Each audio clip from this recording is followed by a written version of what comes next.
Hi they friends, నా పేరు నిఖిల్. మీరు చూస్తున్నారు గ్రీడీ టెక్ తెలుగు. అండ్ ఈ వీడియోలో నేను రియల్మీ GT70 గురించి మాట్లాడుతున్నాను. సో ఈ ఫోన్ లాంచ్ అయ్యి 2-3 వీక్స్ అవుతుంది. బట్ స్టిల్ ఈ ఫోన్ తీసుకోవాలా లేదా iQOO Neo 10 తీసుకోవాలా అనే వాళ్ళ కోసం ఈ వీడియో. సో ఎనీవే, ఇది రియల్మీ GT70 ఫోన్ అయితే చూడడానికి చాలా బాగుంది. ఇది ఒక high performance phone with decent cameras అని చెప్పుకోవాలి. దీని స్టార్టింగ్ ప్రైస్ వచ్చేసి 35,000 రూపీస్. లాంచ్ చేసినప్పుడు 8GB 128GB కూడా లాంచ్ చేశారు, కానీ ఇప్పుడు ఎందుకో కనిపించలేదు. ఇప్పుడు 35,000 కి ఉన్న వేరియంట్ వచ్చేసి 8+256GB వేరియంట్. మనకి 3,000 రూపీస్ ఇన్స్టెంట్ డిస్కౌంట్ ఇస్తున్నారు. డిస్కౌంట్ తర్వాత ఫైనల్ ప్రైస్ వచ్చేసి 32,000. మనకి ఇదే 32,000 కి iQOO Neo 10 కూడా ఉంది.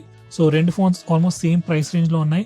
అండ్ పర్ఫార్మెన్స్ కూడా చాలా సిమిలర్ అని చెప్పుకోవాలి. ఈ రియల్మీ ఫోన్ లో మనకి MediaTek Dimensity 8400 Max ప్రాసెసర్ ఇస్తున్నారు.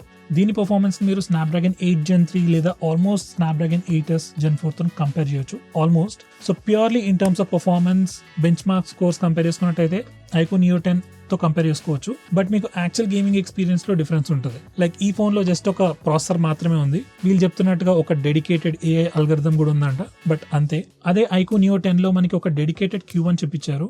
ఆ చిప్ ఏం చేస్తుందంటే మీరు high end games like BGMI, PUBG, Genshin Impact ఇలాంటి గేమ్స్ ఆడేటప్పుడు ఎక్స్ట్రా ఫ్రేమ్స్ యాడ్ చేస్తుంది. దీంతో మనకి ఫ్రేమ్ రేట్ ఇంక్రీజ్ అవుతుంది అండ్ గేమ్ కూడా చాలా స్మూత్ గా అనిపిస్తుంది. సో ఈ పర్టికులర్ ఫీచర్ ఈ రియల్మీ ఫోన్ లో లేదు.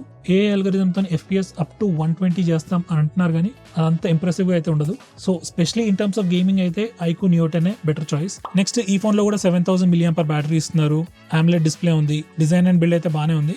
అండ్ ఫైనలీ కెమెరా డిపార్ట్మెంట్ కి వచ్చేసరికి ఈ ఫోన్ లో కెమెరాస్ iQOO Neo 10 కన్నా స్లైట్లీ బెటర్ గా ఉంటాయి. హ్యూజ్ డిఫరెన్స్ అని చెప్పను, బట్ స్టిల్ మీకు స్లైట్లీ బెటర్ పర్ఫార్మెన్స్ అయితే ఉంటుంది. మిగిలిన స్పెసిఫికేషన్స్ అన్ని కూడా రెండు ఫోన్స్ లో చాలా సిమిలర్ గా ఉంటాయి. మీకు లైక్ పర్ఫార్మెన్స్ కానీ, బ్యాటరీ లైఫ్ కానీ, ఛార్జింగ్ స్పీడ్స్ కానీ, OS అప్డేట్స్, సాఫ్ట్వేర్ ఫీచర్స్ అన్ని కూడా రెండు ఫోన్స్ లో చాలా సిమిలర్ గా ఉంటాయి. సో ఫ్రెండ్స్, టు కంక్లూడ్, మీకు ఒక గేమింగ్ సెంట్రిక్ ఫోన్ కావాలనుకోండి, హై అండ్ గేమ్స్ ఆడతాను, నేను హెవీగా గేమ్స్ ఆడతాను అనుకుంటే మీకు iQOO Neo 10 బెటర్ చాయిస్. లేదు నేను గేమ్స్ ఆడను, కాకపోతే నాకు ఒక హై పర్ఫార్మెన్స్ ఫోన్ కావాలి, కెమెరా స్లైట్లీ బెటర్ గా ఉండాలి అనుకుంటే రియల్మీ GT70 ని కన్సిడర్ చేయొచ్చు. విత్ దాట్ సైడ్, ఒకవేళ మీకు పర్ఫార్మెన్స్ అంత ఇంపార్టెంట్ కాదు, బట్ కెమెరాస్ చాలా ఇంపార్టెంట్, నేను ఫొటోస్ ఎక్కువగా తీస్తాను అనుకున్నట్టయితే ఈ ఫోన్ కూడా మీరు స్కిప్ చేయొచ్చు. మీరు Moto H60 సిరీస్ ఫోన్ కానీ, లేదా నథింగ్ ఫోన్ 3A Pro కానీ, లేకపోతే రాబోయే నథింగ్ ఫోన్ 3 లేదా Vivo T4 Ultra ఈ ఫోన్స్ ని కన్సిడర్ చేయొచ్చు. So friends, that's it for this video. So friends, ఈ ఫోన్ గురించి మీరు ఏమనుకుంటున్నారో వీడియో కనుక కమెంట్ చేసి చెప్పండి. వీడియో కనుక నచ్చినట్లయితే తప్పకుండా లైక్ చేయండి. అలాగే మీకు ఏమైనా క్వశ్చన్స్ ఉంటే కమెంట్ చేయండి, ఇమీడియట్ గా రెస్పాన్స్ ఇస్తాను. With that said, see you next time.